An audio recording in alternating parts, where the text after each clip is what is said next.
Well, thank you so much, everybody, for having me here today to talk about circles of support. I think they're an amazing way to plan for the future.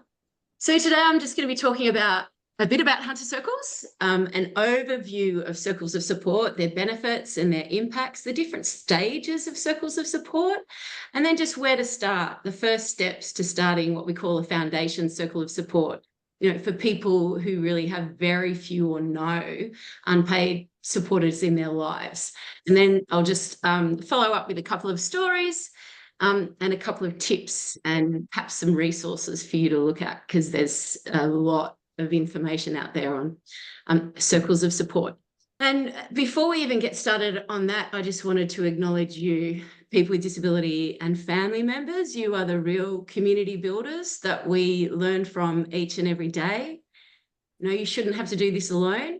There should be way more initiatives out there that support the community to take up their responsibility to be more inclusive and to rise up and stand with people with disability to live a good life into the future. Today's session, we're going to be sharing our experience about what it takes to support circles of support to develop with people who have no family and no friends. And we've found that circles of support are possible and can grow over time, starting slow, starting very small. But the important thing is to start, and it's to go gently. But our experiences show that when ordinary community members are asked and supported, they can and they do step forward to stand with a person with disability. And we found that it's the asking and the supporting that just needs to be done quite thoughtfully. So about Hunter Circles, we're a tiny little grassroots organisation in Newcastle that's really committed to bringing circles of support to the hunters so that people with disability can take their rightful place at the heart of community, living really big, really full lives that are filled with purpose and with love and with equal life chances. And our vision's a hunter community where everyone belongs, where everyone matters, and where everyone can be a full citizen. So we work on the premise that it's people who keep people safe, and it's relationships that give life meaning. So we start with supporting people to build social connections. So people with disability who have no family and no friends, we support them to connect with a social connector. And this includes people who used to live in the institutions, and that social connector supports that person to build relationships and shares their interests and works slowly but surely, taking action on supporting the person to build more connections in the community. So what's a circle of support? It's a group of people who come together regularly to support a person with disability to develop, to plan, and to take action on their goals and aspiration. It's a really intentional practice of purposefully inviting others into the person's life to offer friendship and support, to create and coordinate a really connected support network. Circles facilitate and they embody supported decision-making so that the person at the centre can make their own decisions with the right support, with people who are in the right relationships. They're not new. We all have circles of support, and we've had them since the beginning of humanity. People have been coming together, gathering together, planning together, and taking action together since we've existed. But circles of support became a quite formal strategy about 40 years ago, and they began in Canada, and now they exist in many countries. Here in Australia, a lot of the focus have been on people who have solid existing networks of family. And we believe that circles of support should be a strategy that should be available to anyone. One of the things that circles do is that they focus on the relationship. They focus on loving, caring, trusting, reciprocal relationships. They don't focus on services. they're unpaid, and they support citizenship and connection and belonging. So one of the things that we also need to get our grip on is what a circle of support is not. It's not a one-off meeting to tick a box or to make a service plan. It's not just a social gathering. It's not team meetings of staff or professionals. It's not a service response or a program. It's not a way to fix people or to focus on deficits. It's a space to talk about the person, led by the person, with the person at the centre. And they're not only about managing NDIS funding. They're about building real relationships and support for the person's whole of life. And circles are focused on citizenship, and we believe they really need to remain really firmly in the citizenship space, not service land. It reduces the conflict of interest, and it really upholds the focus on people having ordinary good lives and human rights. So why do circles matter? They matter because too many people with intellectual disability in our country, even with lots and lots of NDIS support, experience segregation and isolation and exclusion from community life. They experience their voice being ignored in decisions about their life, low expectations and some really harmful assumptions that limit opportunities, loneliness and a real lack of connection. You know, support that's just dominated by paid services.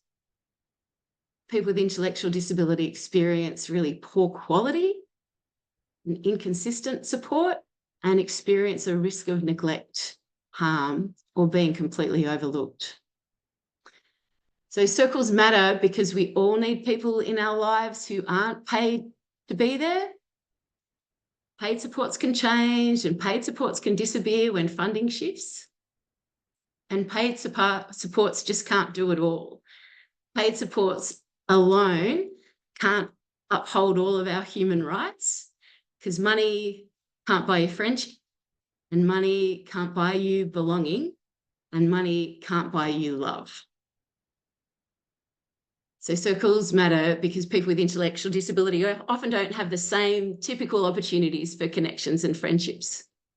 And these opportunities for friendship and connection often need deliberate and purposeful and intentional facilitation. So this is one of my favourite quotes about circles from Judith Snow, who was the first person in the world to get a circle of support, and that assisted her to move out of an institution into her own apartment, and the first person in the world to have individualised funding so that she could engage her own personal assistants, kind of the basis of the NDIS today.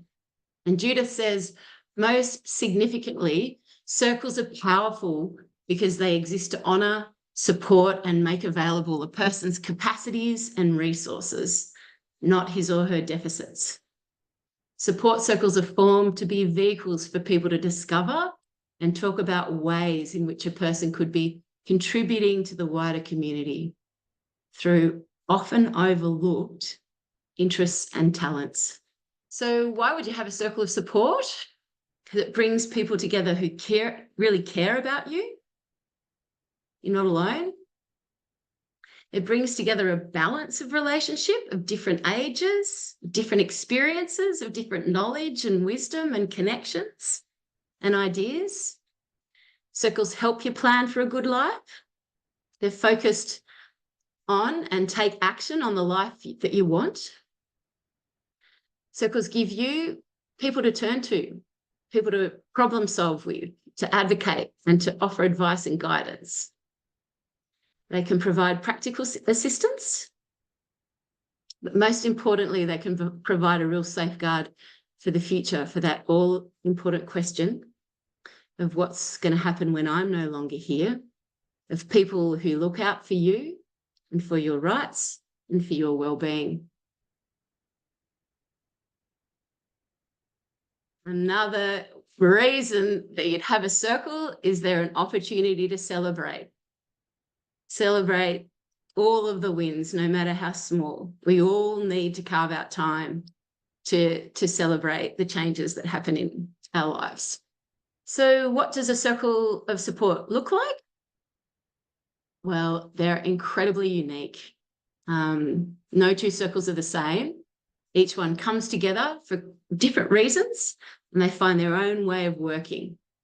They can be structured, or they can be very informal. They can be massive, or they can be very small. The shape, the form, the rhythm, and the nature of the circle will definitely change over time. And a circle might have a specific focus. So here at Hunter Circles, for us, because we're working with people that have no friends or no family, the purpose of our circle conversations are to build and develop more friendships and connections and community membership. But other circles might have a focus on moving out of home, or setting up a micro business, or finding a job, or making better use of your paid supports, or importantly, succession planning. Those circles can have those specific focuses, but they're always intentional and they're drawn together by a common purpose. And research has shown that the success of a circle is really determined by the motivation and the commitment of one person, at least one person. Someone needs to be the active motivator and the active driver, the facilitator. So the role of that facilitator is to keep the person at the centre, to maintain the vision and the intention, to keep the focus on the purpose and the values, to support safeguarding, so finding ways to appreciate and value and use all of the resources that are in the circle, building capacity, and recognise all of the gifts that are there.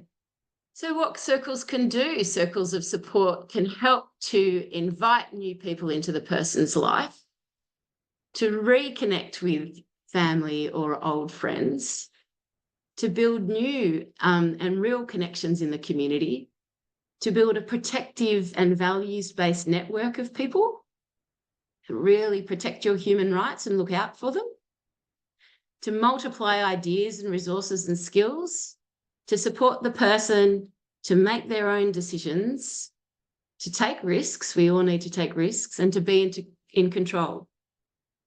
Importantly, they can help you plan for the future. Fundamentally, they're about accessing the same opportunities as everybody else. And research has found that circles have stages, and it's important to know these stages. They're linked to the nature and the number of existing relationships that you already have. So Thrive's about a person who already has a strong network of support, people who know the person well, and where the people are working together on some shared goals. But their Thrive circles are really good for people who have specific goals and need assistance of a really coordinated network to achieve them. A building circle is about a person who has some friends and some connections that know the person, but they might not be very involved, and they definitely aren't coordinated. Most of their contact is with paid staff, and they're for people who might need some assistance and some advocacy to explore and define their goals. And foundation circles, which are the circles that we focus on here in the Hunter, are for people who are profoundly isolated with no active unpaid supporters. So knowing where somebody is on these stages helps you work towards the next stage. So we're going to focus on foundation circles and the strategies that we use to build a network of supporters. And we hope that these are going to be translatable to you. So foundation circles are people that have hardly or no unpaid supporters in their lives. There can be a really deep lack of knowledge about that person. So the facilitator acts to discover the unknown elements of that person's life, to enhance their engagement, to understand more about the person. And the focus is on taking the time to build one relationship, one conversation, one opportunity to access community membership at a time. With a foundation circle, goals can really take time to develop and to action because there's often limited knowledge about the person. And they're most successful with assistance from a primary facilitator, and that's who we engage here in the Hunter as a social connector. And the role of that social connector is to build and coordinate social opportunities and more networks. So you'll see in the photo here a picture of Donald and Dan, who have been developing their friendship together for the last 2 years. And Dan's a social connector. There is a video about Donald and Dan on our website. This type of circle is the most complex to maintain and to establish. However, it brings the greatest benefit to people, and the benefits to our community are also the greatest because there's nobody whose gifts we don't need. So where do we start? Well, we always start with the person's gifts.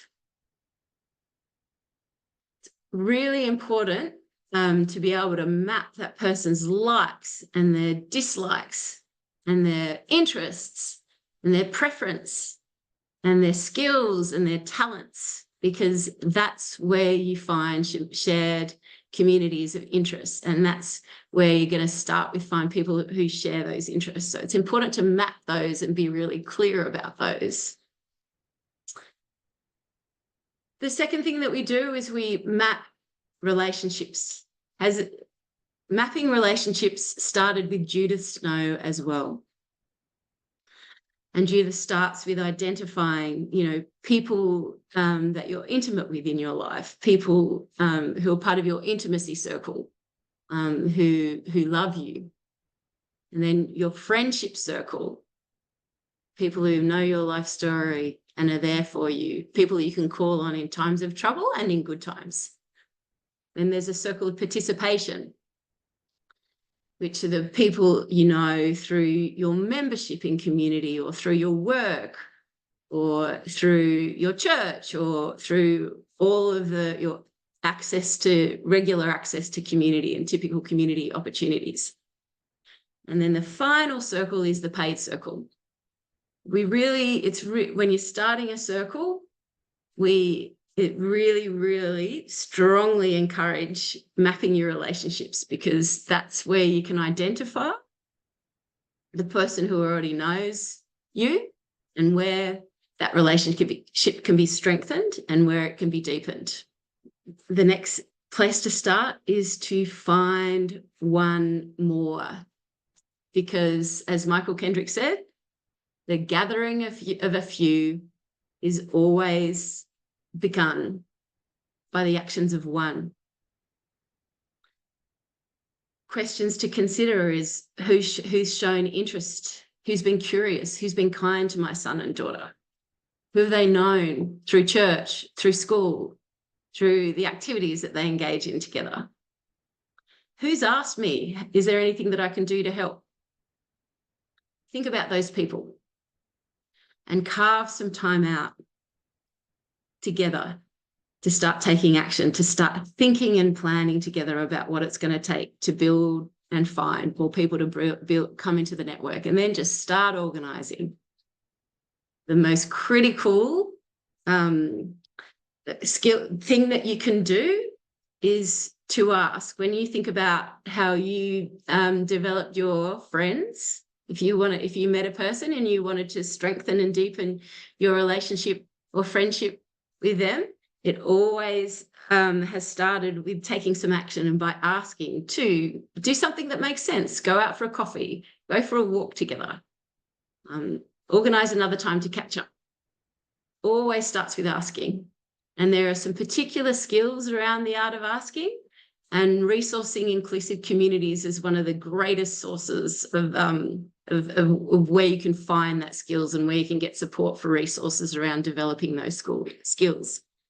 but make it regular. Just carve it out, because once you have 2 people, that's when you can start to be accountable to each other and accountable to the actions that you're taking together.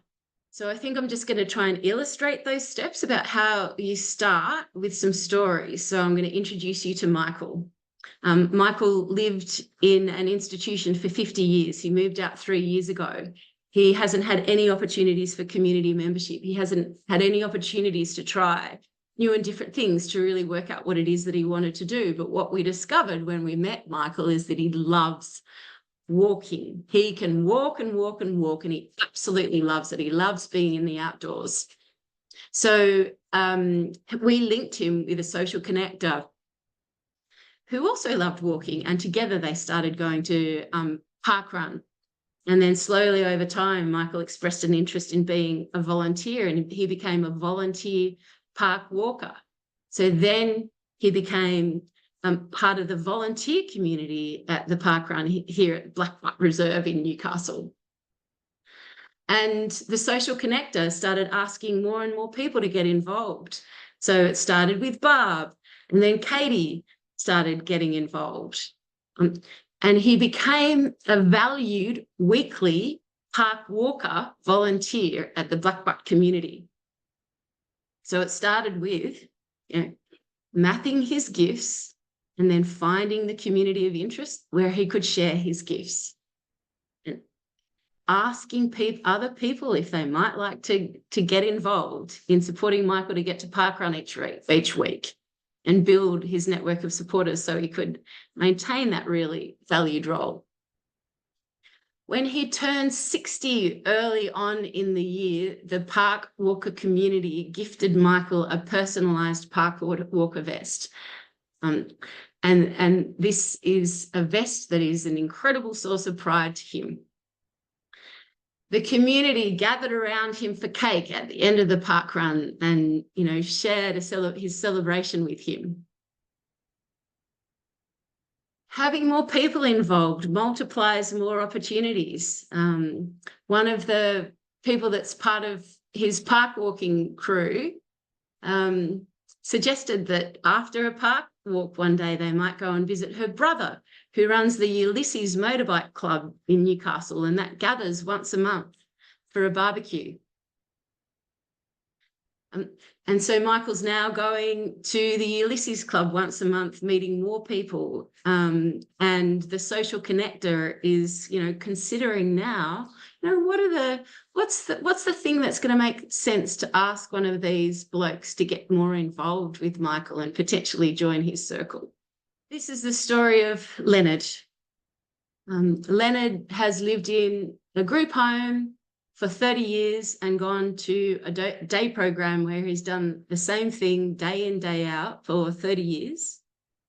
At his group home, he sits and listens to his iPad with his earphones on every day, day in, day out. So we mapped what his gifts were, and he has an incredible range of gifts to share that we were all missing out on here in Newcastle. He's a man that has, amazing love of music, of live music, of performing, of dancing, of singing. He loves the outdoors. He loves being active. He loves getting involved.